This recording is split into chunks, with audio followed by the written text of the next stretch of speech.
કાપોદ્રાના શ્રીજીનગરમાં હીરાના કારખાનાની ડુપ્લિકેટ ચાવી બનાવી તેમાંથી 10 લાખના હીરા અને 1.15 લાખની રોકડ ચોરીની ઘટના પ્રકાશમાં આવી હતી. સુરતના કાપોદ્રાના શ્રીજીનગરમાં હીરાનું કારખાનું ધરાવતા દિનેશ સાવલિયાના કારખાનામાં ડુપ્લિકેટ ચાવી બનાવી ચોરી કરવામાં આવી હતી. ડુપ્લિકેટ ચાવીનો ઉપયોગ થયો હતો. કારખાનેદારે પણ કેટલાક નામો શંકાસ્પદ તરીકે સૂચવ્યા હતા, પરંતુ તપાસમાં કશું નીકળ્યું ન હતું. આ તપાસ દરમિયાન પોલીસે સૌથી પહેલા CDR મેળવ્યા હતા, જેમાં સૌથી વધુ વખત વિપુલ મુકેશ ડામોરનું લોકેશન મળ્યું હતું.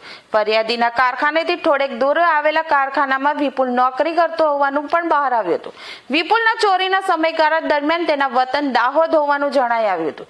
તેનો CDR મેળવવામાં ચોરીના પહેલા 2 અને પછીના 2 દિવસ તો તેનું લોકેશન તો ગોધરા જ હતું, પરંતુ ચોરી થઈ તેના બપોર બાદ તેનો ફોન બંધ થઈ ગયો હતો.